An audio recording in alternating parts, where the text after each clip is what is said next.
Hi everyone, and welcome to the episode 3 and 4 breakdown and review for Lord of the Rings, The Rings of Power. This is a catch-up video for when I was out of town, so the breakdowns will be shorter than usual to get everyone up to speed as we get back on schedule.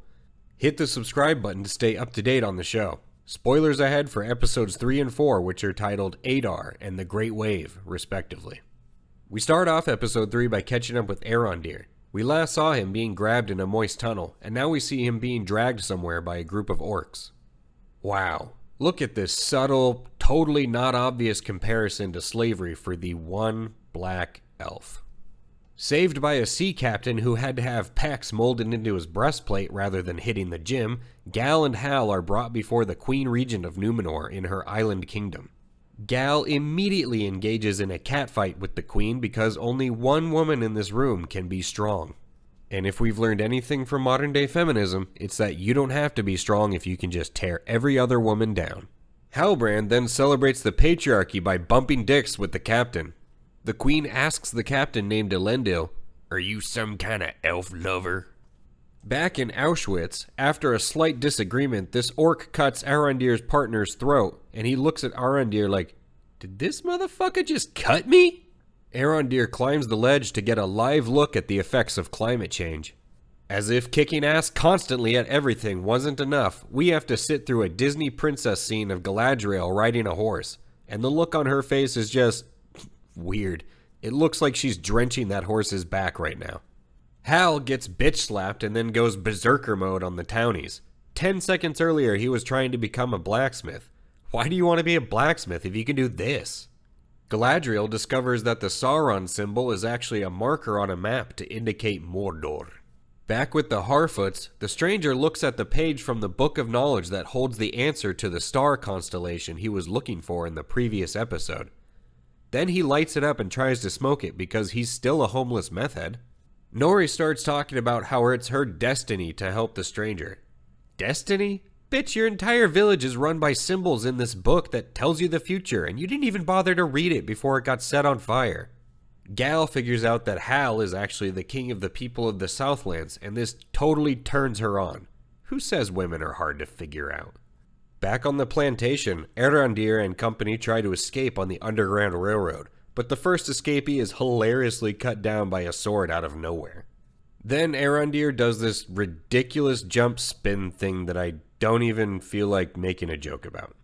His superior escapes but is immediately killed by climate change. Arondir is dragged off to meet the orcs' leader Adar, and the episode comes to an end. Continuing with episode 4, we are shown a vision of the prophecy that Numenor fears will come to pass as a great wave, subtle episode title right there, crashes over the island nation of Numenor and returns it to the sea. Back to the real world with real problems, the people of Numenor are complaining that the one elf who has come to their kingdom has took our jobs. After learning that Halbrand is the king of the Southlands, Galadriel goes full snitch bitch and immediately passes that information on to the queen. Galadriel, Karen of the Northern Armies, demands to speak to Numenor's manager, the king. And they just toss her in jail instead, and this makes everyone happy. Returning to the plantation, we get to see some more obvious allusions to slavery, and I can't help but notice that these orcs are all white. Well, that's certainly new and convenient, Amazon. Arondir is forced to talk to someone who calls themselves Adar, but it's clearly just the Crow. We still get no clue as to who he is, and he lets Arondir go if he promises to deliver a message to the people of the Southlands. Theo gets attacked by an orc while trying to scavenge food, and then he, takes the sword hilt he stole with Sauron's symbol on it and stabs it into his arm and bursts into flame and grows into a full sword? What? He fights off the orc, then jumps into a well to hide. An orc hears him down there, walks over to the well, and looks down it for literally 1.5 seconds before giving up. What the hell? It's just so stupid. The orc might as well be in stormtrooper armor, he's so incompetent. Back in Khazad-dûm, large and in charge Lizzo looks like she can barely walk. Durin shows Elrond a new ore that they discovered which is dangerous to mine for, called mithril. Durin tells Elrond to keep this super valuable ore, and he does so without even feigning rejection. Elrond just continues to completely abuse their friendship. Back in jail, Galadriel is let out of her cell. She proceeds to literally just shove the 4 guards that were surrounding her a second ago into the jail cell behind her in a scene so ridiculous the creators wisely chose to just cut away rather than show how this 112-pound woman pulled this off within the realm of physics. Gal finally gets to speak to the manager, only to find him comatose and to learn that the assistant manager, the Queen Regent, is actually running the show. It appears that the king's health and imminent death are being hidden from his people, just like with the Queen of England. Galadriel is allowed to use Numenor's Palantir, a seeing stone like the one used by Gandalf in the movies, and it once again shows Numenor falling beneath a giant wave, only this time we discover the events in the prophecy are heralded by Galadriel's arrival. So basically, this cairn got Numenor cancelled. Arondir shows up just in time to save his obvious son Theo, and during the escape he catches an arrow mid-air while Jesus music plays. Lizzo drops a new song called Diabetes Diva. I just took a DNA test, turns out I'm 100% that bitch. Even when I'm crying crazy, yeah, I got boy problems, that's the human in me. Bling bling, then I solve them, that's the goddess in me. You could've had a bad bitch, not committal. Help you with your career, just a little. What was that?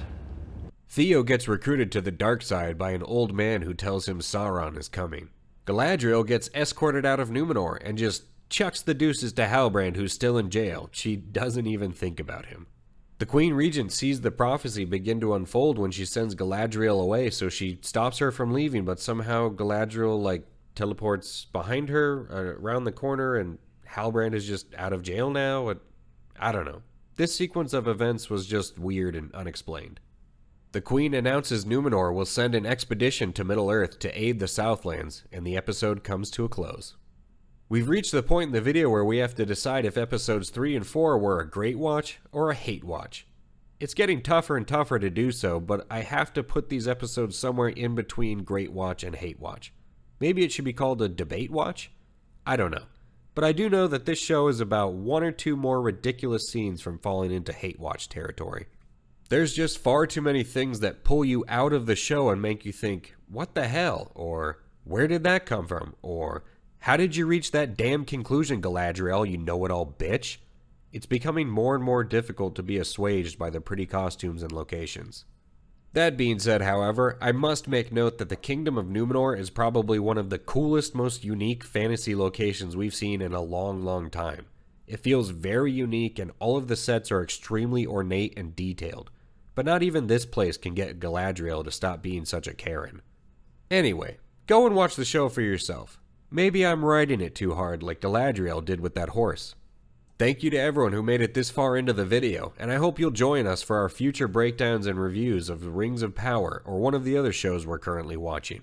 Subscribe to stay up to date, and like and comment on the video to help our channel grow. Check back in a day or two for the video on last night's episode. Thanks for watching, and we'll see you on the next one.